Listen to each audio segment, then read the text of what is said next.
부활주일에 우리에게 주신 하나님의 말씀은 데살로니가전서 4장 13절에서 18절까지 말씀입니다.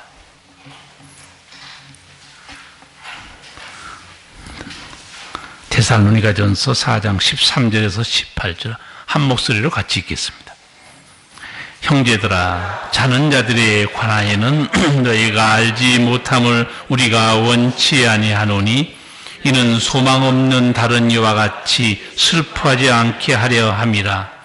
우리가 예수에 죽었다가 다시 사심을 믿을지인데 이와 같이 예수 안에서 자는 자들도 하나님이 저와 함께 데리고 오시리라. 우리가 주의 말씀으로 너희에게 이것을 말하노니 주 강림하실 때까지 우리 살아남아있는 자도 자는 자보다 결단코 앞서지 못하리라. 주께서 호령과 천사장의 소리와 하나님의 나팔로 친히 하늘로 쫓아 강림하시리니 그리스도 안에서 죽은 자들이 먼저 일어나고 우리 살아남은 자도 저희와 함께 구름 속으로 끌어올려 공중에서 주를 영접하게 하시리니 그리하여 우리가 항상 주와 함께 있으리라. 그러므로 이 여러 말로 서로 위로하라. 아멘.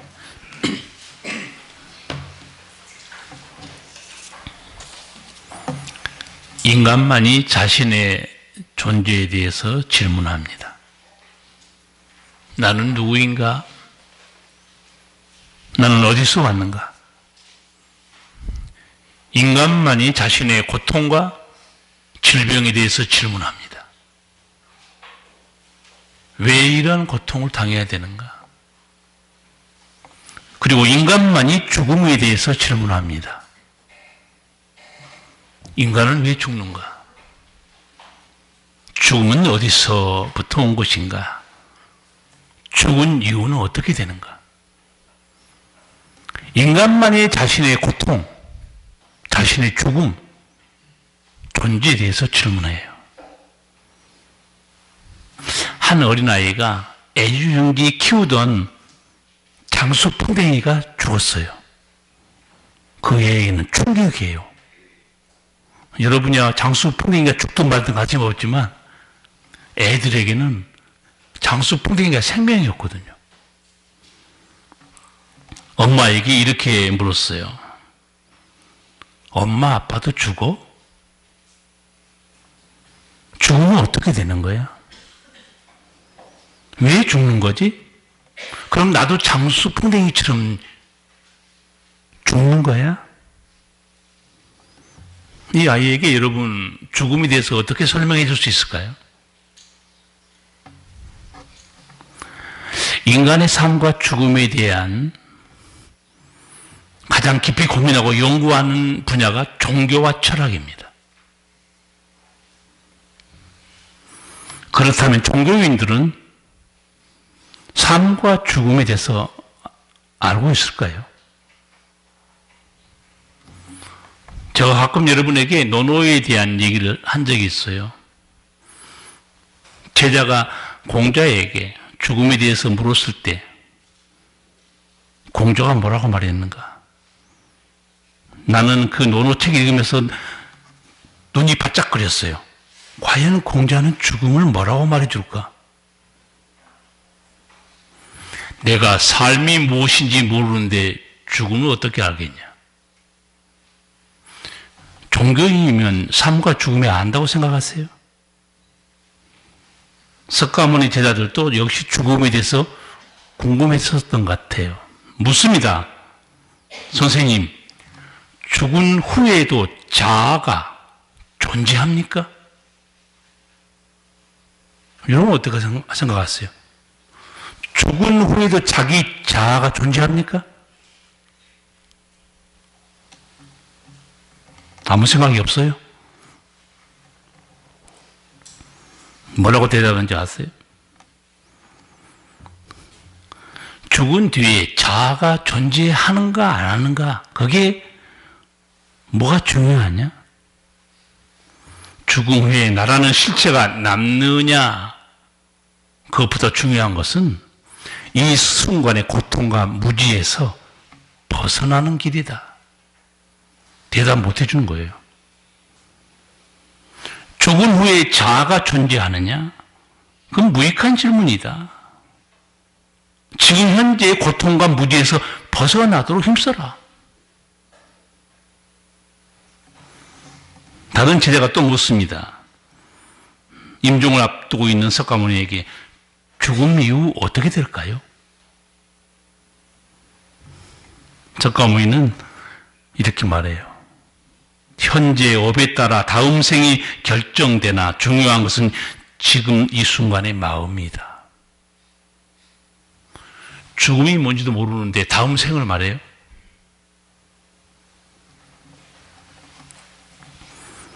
성경에 나타난 사람들은 어떻게 생각했을까요? 욥은 죽음에 대해서 어떻게 생각했을까요? 여러분 욥기 많이 읽어보셨죠? 욥기 14장 10절입니다. 사람은 죽으면 소멸되나니 그 기운이 끊어진 즉 그가 어디 있느냐? 사람이 죽으면 소멸된다는 거예요. 소멸이 뭡니까? 없어져 버린 거예요. 욥의 탄식을 계속 읽어드릴게요. 사람이 죽으면 어찌 다시 살리까? 나무는 소망이 있나니 찍힐지라도 다시 움이 나서 연한 가지가 끊이지 아니하며 그 뿌리가 땅에서 늙고 줄기가 흙에서 죽을지라도 물기운에 움이 돋고 가지가 발하여 새로 심은 것과 같거니와 사람은 죽으면 소멸되나니 그 기운이 끊어진 즉 그가 어디 있느냐? 인간은 나무만도 못하다는 거예요. 여러분 나무 다 심어서 많이 보시죠? 찍혀도 어떻게 돼요? 봄 되면 물기운에 다시 살아나요. 사람은 죽으면 소멸되나니 사라져 없어졌다는 거예요. 그가 어디 있냐 이게요. 욥이 죽음 앞에서 한 질문 드리고 탄식이었어요. 물론 욥은 욥기 끝까지 보면 욥은 육체 밖에서 하나님을 볼 것이라고 부활에 대해서 믿음이 있었던 건 사실이에요.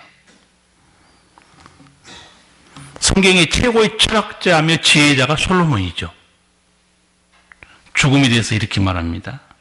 전도서 7장 2절 초상집에 가는 것이 잔치집에 가는 것보다 나으니 모든 사람의 결국이 이와 같이 됩니다. 산자가 이것에 유심하리로다. 어느 집에 가는 자가 지혜자라는 거예요? 초상집에. 초상집에 가는 자가 지혜자라는 거예요. 왜? 산자가 이것에 유심하리로다. 여러분도 장례식장 가시면 잔치집에 가는 것처럼 웃고 마시고 떠들다 오지는 않잖아요. 인생의 허망한 걸 생각하게 되고 재물이 아무것도 아니었다는 거. 나는 어떻게 살았지? 산자가 이것에 유심하리로다. 지혜를 얻게 된다는 거죠. 그렇다면 솔로몬이 죽음이 뭔지, 죽은 다음에 무슨 일이 있는지, 영생이 뭔지 솔로몬 말 못해요. 인간일 뿐이에요. 여러분 시바의 여왕인가 그 영화 보시면 실제 성경에도 있어요. 시바가 솔로몬이 지혜를 들으려고 진짜 찾아옵니다. 솔로몬이 지혜를 듣고 깜짝 놀라죠. 예수님이 이렇게 말해요. 솔로몬보다 더 큰 이가 여기 있느니라. 솔로몬이 지혜에 놀라고 있냐? 솔로몬보다 큰 이가 여기 있느니라. 예수님이에요. 여러분 죽음에 대해서 종교인이든 철학자든 여러 말을 하는데 제가 들어보면요 별로 들을 게 없어요. 다 자기 생각일 뿐이에요. 모든 답은 하나님 말씀에 있습니다. 죽음에 대해서 성경은 명쾌하게 말합니다. 여러분이 창세기는 자주 읽으실 거니까 죽음에 대한 경고가 창세기 2장에 있어요. 하나님이 경고해요. 내가 범죄한 날에 선악을 알게 한 나무식을 먹는 날에 정령 죽게 될 것이다. 경고하죠. 그리고 바로 뒤에 창세기 3장 가면 하나님이 선포해 버립니다. 죽음에 대해서. 범죄한 아담과 하와에 대해서 너는 흙이니 흙으로 돌아갈 것이니라. 여러분, 죽음에 대한 말씀 몇 가지 더 드릴게요. 죽음으로 다 끝나요? 히브리서 9장 27절 아마 기억하신 분이 있을 거예요. 아주 유명한 말씀이니까. 한 번 죽는 것은 사람에게 정하신 것이요. 그 후에는 뭡니까? 심판이 있으리니. 성경은 차근차근 전모를 밝힙니다. 죽음으로 끝나지 않아요. 심판이 있으리니. 로마서 6장 23절 이 말씀도 유명하기 때문에 여러분 기억할 거예요. 죄의 삭은 사망이에요. 뒤에 있는 말씀이 더 중요한 말씀이에요. 죄의 삭은 사망이요. 그 다음에 무슨 말씀이 있어요? 하나님의 은사는 그리스도 예수 우리 주 안에 있는 영생이니라. 죄의 삭은 사망. 이것만 여러분 기억하십니까? 뒤에 보면 이 죄인에게 하나님 준 선물이 있는데 영생이라는 거예요. 뒤에 말이 더 중요합니다. 근데 이 영생은 아무나에게 받는 건 아니에요. 주 안에 그리스도 예수 우리 주 안에 있는 영생입니다. 하나님의 선물이 있다는 거예요. 그게 우리에게 주신 영생의 부활입니다. 하나님 말씀을 들어야 삶도 알고 죽음도 알고 부활도 알고 영생도 아는 겁니다. 오늘 데살로니가 이 전설을 제가 읽었는데 데살로니가 교회가 어떤 교회인가 설명해 드린 적이 있어요. 이 사람들 초신자들이에요. 예수 믿은 지 1년도 안 됩니다. 사도 바울이 딱 3주 동안 가르쳤어요. 이 성도들에게 복음을. 그런데 이 데살로니가 교회 성도들이 믿음이 기가 막힙니다. 사도 바울도 너무 놀라워요. 데살로니가 전서 읽어보세요. 3주 동안 거기 있다가 유대인들이 돌 던지고 핍박하니까 또 도망가요. 다른 동네로. 근데 바울이 이렇게 말해요. 너희에 대한 내가 믿음의 소문을 듣고 있다. 믿음의 역사와 사랑의 수고와 소망에 있네. 믿음, 소망, 사랑이 다 들어가죠. 근데 이 성도들이 왜 이렇게 짧은 시간 안에 바울에게 복음을 들었는데 이렇게 기본이 충실한 바른 신앙생활을 하고 있었을까요? 이유가 뭘까요? 이유는 한 가지예요. 최고의 선생을 만난 겁니다. 사도 바울만큼 준비된 신학자, 목회자는 없어요. 최고의 준비된 주의 종에게 복음을 배운 겁니다. 여러분도 그렇잖아요. 여러분도 왜 좋은 학교에 애를 좋은 학교에 왜 보내려고 그랬어요? 거기 좋은 선생이 있기 때문에. 왜 고등학교 봤을 때 어느 고등학교를 보낸가 알아보는데 미국 같은 경우 아이빌리그, 한국에 있는 스카이. 왜 그러겠어요? 어느 고등학교에서 스카이를 많이 보냈냐? 나이 든 사람은 스카이 그러니까 하늘인가? 또 생각하겠죠.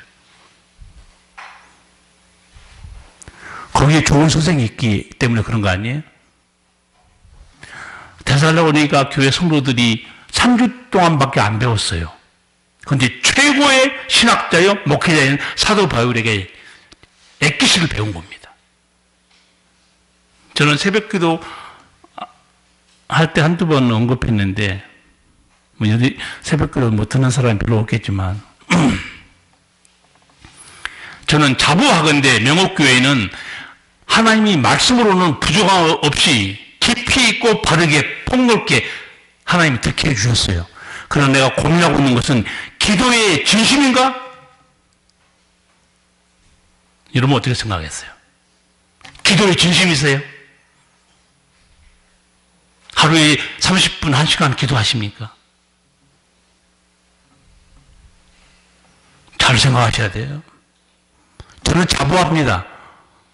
명옥교회, 어느 교회에 밀리지 않도록 하나님의 풍성하고 깊이 있게 바르게 말씀 듣게 하고 계세요. 궁금한 사람 비교해 보면 됩니다. 제가 강고 시간에 말씀하겠지만 강원도 산골에 있는 목사가 무슨 유럽에 가서 80가정 우리 통합층만 80가정 140명 수련하는데 제가 거기 어떻게 강사로 갑니까? 제가 그런 얘기도 한번 들려드렸죠. 이랜드 그룹에 제가 가서 직원 영성 수련을 한 적이 있는데 강사 선정 기준이 있어요.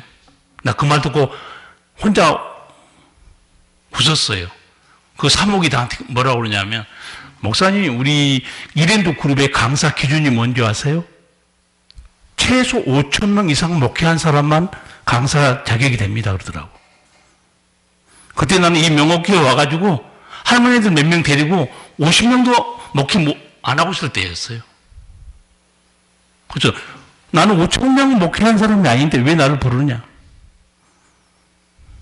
여러분 일꾼은요 하나님이 가장 정확히 알고 계시고 하나님이 쓰시는 거예요. 저는 이번에 독일 가는 거 항공 택배하러 갑니다. 항공 택배. 비행기 타고 가니까 항공 택배지. 가서 저는 물건만 배달하고 오면 그만이에요. 저는 처음에는 뭐 설교 잘하고 뭐 뛰어나고 이런 데 관심이 많았거든요. 좀 철이 드니까 다 헛생각이고 목회자의 가장 바른 태도는요. 배달만 제대로 하면 됩니다. 배달. 예수님 말씀만 배달하면 돼요. 역사는 성령이 하십니다. 그렇죠. 목사가 뭐 변화시키고 우리 끼치고 웃기는 얘기예요. 역사는 성령이 하시는 거고 우리는 배달만 잘하고 오면 돼요. 데살로니가 교회 다시 말씀드릴게요. 위 이렇게 초신자 개척교회 성도들이 어렵게 믿음 생활 잘했는가? 최고의 스승 만난 거예요. 사도 바울. 그런데 짧은 시간에 목회하다 보니까 성도들이 궁금한 게 너무 많은 거예요. 특히 오늘 본문에 뭐가 나오느냐? 부활. 죽은 자들은 어떻게 되죠? 아마 바울이 그것까지 상세히 잘 설명을 못 해준 것 같아요. 이 사도 바울이 그래 죽음에 대해서 궁금한 게 뭔가 내가 설명해 주겠다. 설명해 줍니다. 4장 13절 14절 같이 읽겠습니다. 형제들아 자는 자들에게 관하여는 너희가 알지 못함을 우리가 원치 아니하노니 이는 소망 없는 다른 이와 같이 슬퍼하지 않게 하려 함이라. 우리가 예수에 죽었다가 다시 사심을 믿을지인데 이와 같이 예수 안에서 자는 자들도 하나님이 저와 함께 데리고 오시리라. 아멘. 어떤 인간도 죽음의 신비와 죽음 이후의 세계를 모릅니다. 예수님밖에 몰라요. 사도 바울이 자기 교회 성도들에게 이렇게 말합니다. 형제들아, 자는 자들에 관하여, 자는 자들은 죽은 자를 말합니다. 너희가 궁금하냐? 소망 없는 다른 이와 같이 우리는 슬퍼해서는 안 된다. 소망 없는 자들이 누군지 아세요? 부활의 소망이 없는 사람들, 영생의 소망이 없는 사람들, 천국의 소망이 없는 사람들이에요. 우리는 그런 사람처럼 그렇게 슬퍼하면 안 돼. 우리에겐 주신 소망이 있어. 그래서 알려주는 거예요. 14절 보면 우리가 예수에 죽었다가 다시 사심을 믿을진데 이와 같이 예수 안에서 자는 자들도 하나님이 저와 함께 데리고 오시리라. 왜 이렇게 설명한 줄 아세요? 데살로니가 성도들이요 바울에게서 부활에 대해서 배우긴 배웠어요. 그런데 예수님이 재림할 때 부활한다는 걸 알고 있었는데 그러면 예수님 재림하기 전에 죽은 성도들은 어떻게 되냐 이거예요. 그 사람들은 부활하냐 못하냐 이거예요. 부활할까요 못할까요?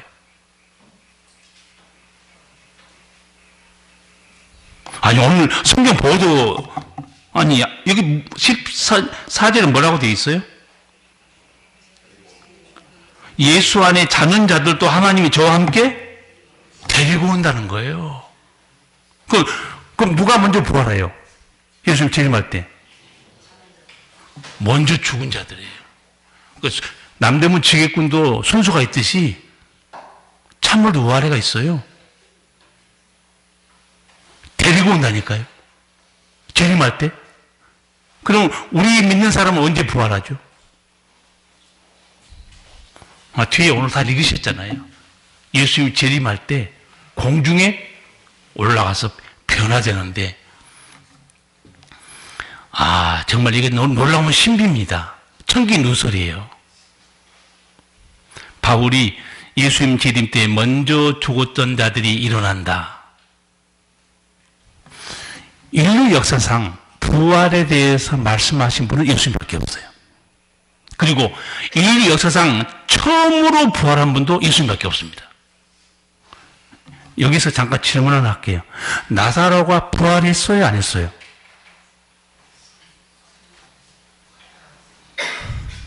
잘못하면 걸려들어요. 나사로가 부활한 거예요? 안 한 거예요? 왜 안 한 거죠? 예수님이 부활에 대해서 이렇게 설명한 적이 있어요. 부활하게 되면 다시 죽을 수 없나니 하늘의 천사와 똑같다고 그랬어요. 그리고 시집도 안 가고 장가도 안 간다고 그랬어요. 궁금한 사람 땅에서 결혼하세요. 죽은 다음에 결혼식 없어요. 무슨 재미로 살까? 가보세요. 무슨 재미가 있는지 없는지. 나사로는 부활한 게 아니에요. 죽었다가 다시 산 거예요. 나는 나사로 살리신 그 장면에 이런 직구준 상상도 해봐요. 예수님 나사로 무덤 앞에 가서 뭐라고 소리 질러요? 나사로 나오너라 그렇죠? 나사로 이름을 꼭 집어서 말해서 다행이지 무덤 앞에 가서 예수님이 나오너라 그러면 어떻게 됐을까요? 나야 다 나와버렸죠. 웃지 마세요. 진짜입니다. 다 나와요. 나야? 근데 예수님이 꼭 집어서 나사로만 부른 것 같아요. 나사로가 안 나오너라. 사실 성경에는 우리 번역보다 더 강렬하게 돼 있어요. 나오너라 사실 동사는 없어요. 실제 헬라 성경 보면 나사로야 여기로 딱 그렇게 예수님 명령해요. 나사로야 여기로 딱 그렇게 명령하는데 여기 바로 예수님 앞으로 튀어나와 버립니다. 나는 어떨 땐 그런 번역이 훨씬 더 강렬해요. 괜히 번역을 그냥 좀 의미를 살려서 번역한 것보다도 원색적으로 그냥 그대로 번역해도 더 좋은 거예요. 여러분이 읽을 때도 나사로 무덤 앞에 가서 예수님이 나사로야 여기로 여러분 읽을 때 어떤 느낌이에요? 여기로 있는데 여기로 기어 나오는 거예요. 예수님은 생명의 주인이고 실제로 예수님은 부활에 대해서 말씀하신 것만 아니고 친히 예수님이 부활하신 겁니다. 부활하신 예수님 다시 오십니다. 사도행전 1장 보세요. 승천하죠. 하늘을 쳐다봅니다. 천사들이 뭐라고 그래요? 왜 하늘을 쳐다보고 있느냐? 너희가 본 예수는 너희가 본 그대로 다시 오신다고 그랬어요. 그럼 예수님이 오실 때 영으로 오실까요? 부활한 몸으로 오실까요? 나는 그게 너무 아름다워요. 영이면 못 알아봅니다. 안 보이는데. 영이신 예수님이 부활해서 재림하면 안 보이는데 어떻게 알아봐요? 부활한 몸 그대로 오신다고 그랬어요. 우리에게는 신비입니다. 부활에 대한 예수님 말씀 여러분 다 기억하시죠? 요한복음 11장 25절. 나는 부활이요 생명이니 나를 믿는 자는 죽어도 살겠고 살아서 나를 믿는 자는 영원히 죽지 아니하리라. 데살로니가 교회 성도들이 이 부활에 대해서 잘못 알고 있었던 것 같아요. 우리는 재림할 때 공중에 끌어올려서 부활한 건 맞는데, 그러면 재림하기 전에 죽은 자들 못 살아나는 건가? 바울이 알려줘요. 주 안에서 죽은 자들 하나님이 저와 함께 데리고 오시리라. 그 부활의 신비한 장면, 재림, 휴거, 이 데살로니가 여기만 있습니다. 16, 17절을 같이 읽겠습니다. 주께서 호령과 천사장의 소리와 하나님의 나팔로 친히 하늘로 쫓아 강림하시리니 그리스도 안에서 죽은 자들이 먼저 일어나고 그 후에 우리 살아남은 자도 저희와 함께 구름 속으로 끌어올려 공중에서 주를 영접하게 하시리니 그리하여 우리가 항상 주와 함께 있으리라. 아멘. 재림하는 상황 하나씩 딱 설명해 드릴게요. 첫째, 이렇게 말해요. 주께서 호령과, 예수님 명령을 말합니다. 예수님이 재림하면서 주님이 명령 때문에 죽은 자가 살아나요. 근데 이걸 예수님이 살아생전에 했던 말씀이 있어요.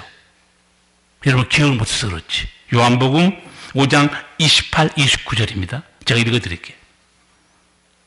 이를 기이 여기지 말라. 무덤 속에 있는 자가 다 그의 음성을 들을 때가 오나니 선한 일을 행한 자는 생명의 부활로, 악한 일을 행한 자는 심판의 부활로 나오리라. 무덤 속에 잠자는 자들, 그의 음성을 들을 때가 온다. 무덤 속에 있는 자들, 음성 들을 때가 와요. 예수님이 재림하면서 주께서 호령과, 바로 그 예수님의 음성입니다. 재림하면서 어떻게 명령할까요? 딱 한마디 할 것 같아요. 일어나라.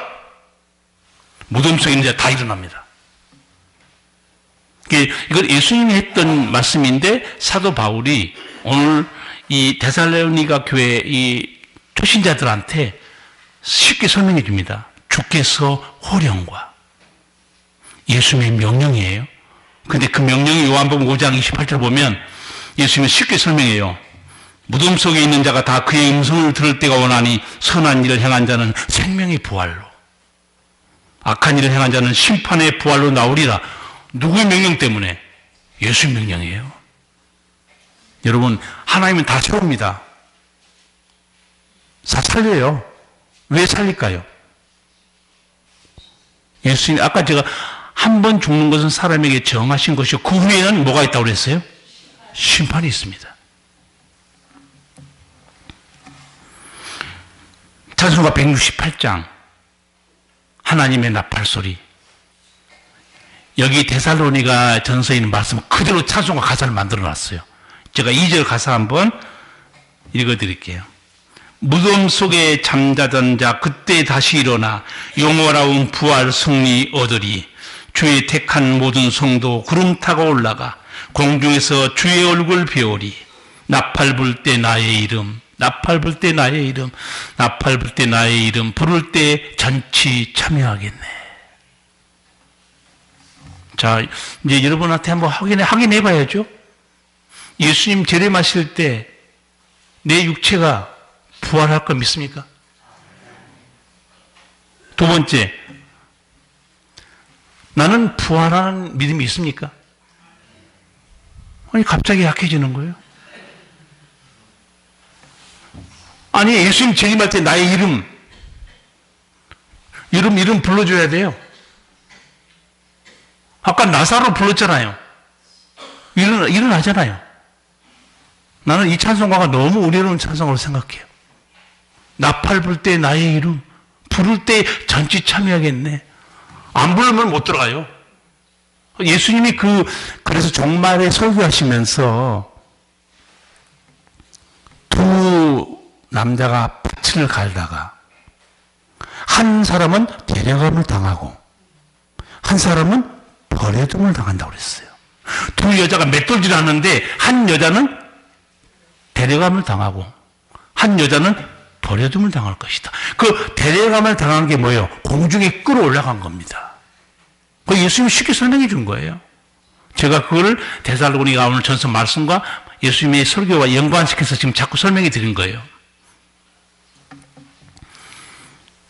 우리가 본문 읽었던 16, 17절 바로 그게 찬송가 168장에 대한 찬양하고 똑같죠. 주께서 호령과 천사장의 소리와 하나님의 나팔로 친히 하늘로 쫓아 강림하시리니 그리스도 안에서 죽은 자들이 먼저 일어나고 그 후에 우리 살아남은 자도 저희와 함께 구름 속으로 끌어올려 공중에서 주를 영접하게 하시리니 그리하여 우리가 항상 주와 함께 있으리라. 휴거란 말은 성경에 없습니다. 한문으로 그렇게 해서 휴거란 용어로 쓴 거지 실제 단어는 공중으로 끌어올리는 거예요. 우리가 공중으로 올라갑니다. 몸무게 70kg 넘은 사람 못 올라가요? 살 빼세요. 아니 어떻게 우리 몸이 공중으로 올라가죠? 주님은 한 가지만 딱 손대면 공중으로 다 올라가 버립니다. 한 가지 법칙이 뭐죠? 중력의 법칙만 없애면요 바로 다 떠버립니다. 아무것도 아니에요.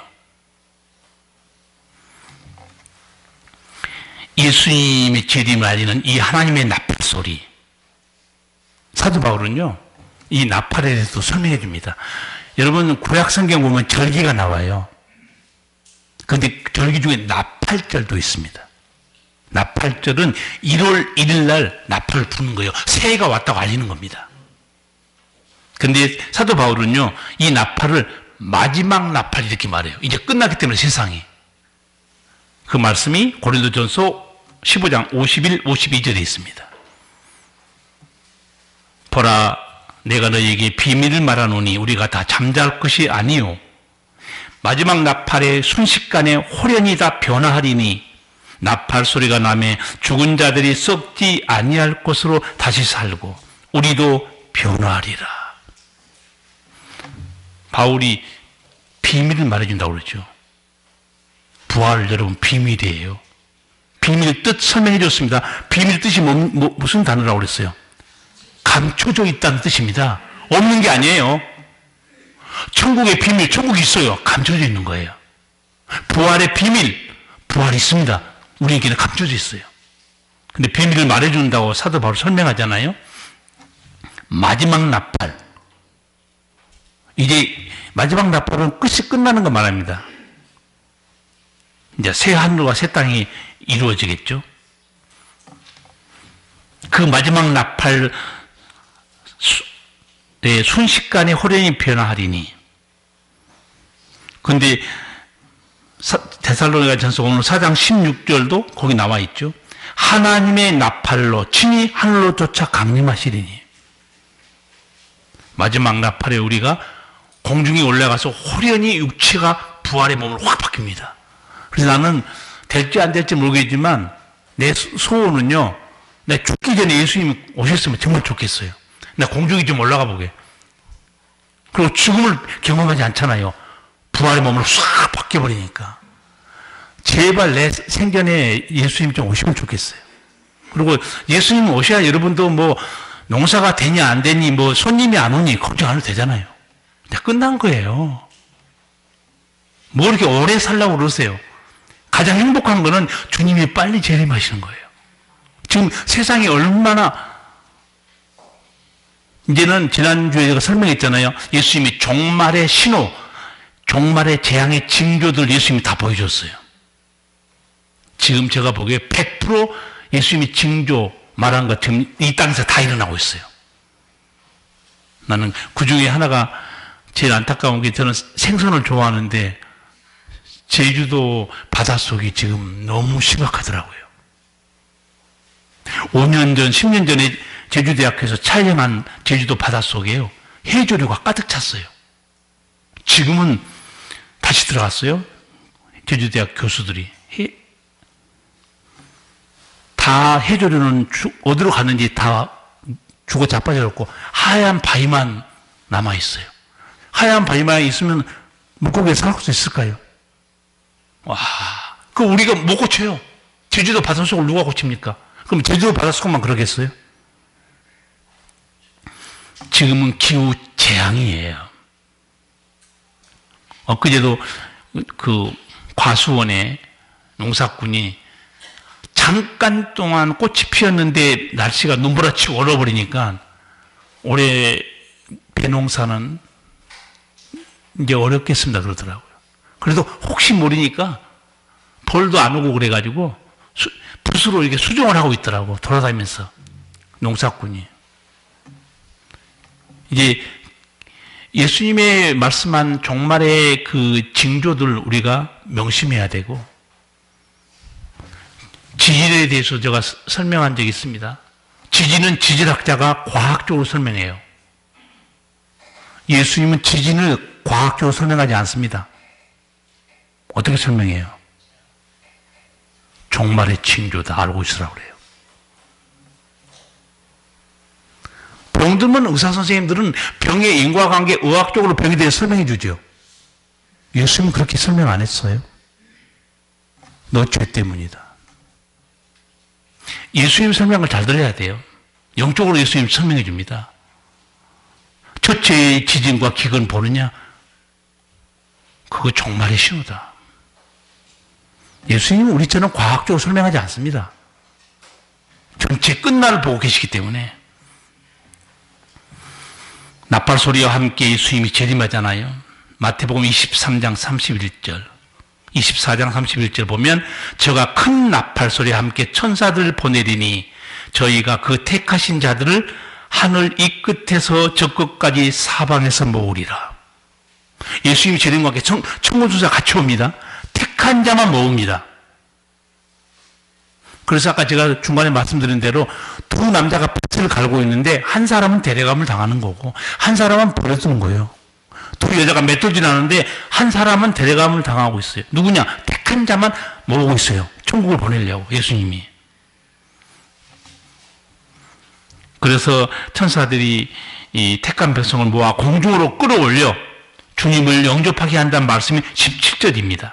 그 후에 우리 살아남은 자도 저희와 함께 구름 속으로 끌어올려 공중에서 주를 영접하게 하시리니 그리하여 우리가 항상 주와 함께 있으리라. 저는 그 이란에서 만든 안식교에서 만들었는지 모르지만 그 전도 포스터를 옛날에 청년 때 본 적이 있어요. 너무 그 장면이 끔찍했어요. 비행기가 날아가 떨어지고 열차가 달리다 탈선하고 자동차가 부딪히고 엄청난 지옥 같은 그림이 있었어요. 끔찍했어요. 근데 지금은 이해가 돼요. 자, 자동차를 운전하고 있어요. 한 사람이 데려감을 당해요. 운전자가 없어진 거죠.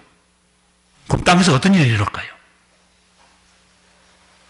달리는 열차의 기관사가 휴고됩니다. 나르는 비행기도 마찬가지예요. 아, 이게 사실이겠네. 내가 어려서 그 그림을 보고, 와, 이렇게 땅에서 끔찍한 일이 벌어지다니, 그때는 성경을 제가 잘 모를 때였어요. 종말이 이런 일이 일어난 것보다 했는데, 성경 보니까 한 사람은 데려갑니다. 여러분, 운전하다가 갑자기 운전자가 어떻게 해요? 올라가면 그 차는 어떻게 될까요? 상상만 해도 어마어마하게 끔찍한 이 땅에서 어떤 일이 벌어진지 상상 한번 해보세요. 그런데 택한 자들은 지금 어디로 올라갑니까? 공중으로 올라갑니다. 구름 속으로 끌어올려요. 휴고되는 거예요. 여러분, 땅에서 천년 만년 살 것같이 생각하고 땅에서 즐기고 싶은 사람들 정신 차리셔야 돼요. 여기서 아무리 잘 살아도 예수님 오실 때 내 이름 부르지 않는다. 공중으로 올라가지 못한다. 여기서 죽는 거예요. 땅에서 죽으면 끝나지 않고 그 영혼은 지옥 갑니다. 그래서 예수님께서 깨어있으라고 그랬죠. 깨어있으라. 언제 주님이 오실지 모른다. 누가복음 21장 34절. 너희는 스스로 조심하라. 그렇지 않으면 방탕함과 술 취함과 생활의 염려로 마음이 둔하여지고 뜻밖의 그날이 덕과 같이 너희에게 임하리라. 이날은 온 지구상에 거하는 모든 사람에게 임하리라.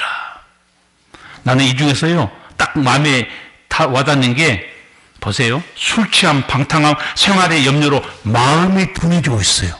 점점. 믿긴 믿어요. 근데 경각심이 아주 심해집니다. 예수님의 재림 상상도 안 해요. 그냥 기도해서 어떻게 하든지 병 고침 받고 기도해서 좀 생활이 좀 잘 되고 풀리고 여기에만 올인하고 있지 마음이 어떻게 해요? 둔하여지고. 나는 예수님 말씀대로 된다고 생각합니다. 사람들이 마음이 엄청나게 둔해지고 있습니다. 깨어서 기도하고 예배와 말씀과 주일에 충성을 다하고 주님 마음이 둔해지지 않도록 조심하라고 그래요.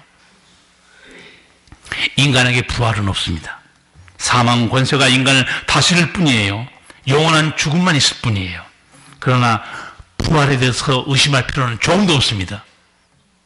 부활은 하나님께서 하신 일이에요. 하나님께서 하십니다. 저는 하나님 하신 일이 신비하게 하지만 좀 놀라운 거는요, 우리가 자는자들, 주 안에서 자는자들, 예수님 이후로 죽은 자들이 수천 년 지났으면 호장하든 매장하든 아무 흔적도 없습니다. 그런데 예수님이 재림할 때 여러분이 죽었던 그 사람의 모습으로 쫙 조합해서 부활의 몸을 만들어진다? 상상 초월의 능력과 신비입니다. 그건 어떻게 누가 조합을 해요? 다 썩어 자빠졌는데. 근데 그런 믿음을 가진 사람이 아브라함이에요. 여러분 로마서 4장 17절 보면 아브라함이 어떤 믿음을 가졌다고 그랬어요? 그의 믿음과 하나님은 죽은 자를 살리시며 없는 것을 있는 것처럼 부르시니시니라. 정말 너무너무 신비합니다. 수억 명의 믿고 죽은 사람들 흙으로 돌아가서 아무 흔적도 없는데 주님이 아까 예수님이 그랬죠. 무덤 속에 있는 자들이 음성을 들을 때가 온다고 그랬죠. 깨어라. 그 한마디에 그 사람 몸이 그대로 예수님이 부활로 살려버립니다. 여러분 하나님의 능력을 의심할 필요는 없어요. 창세기에도 하나님은 말씀으로 창조를 했습니다.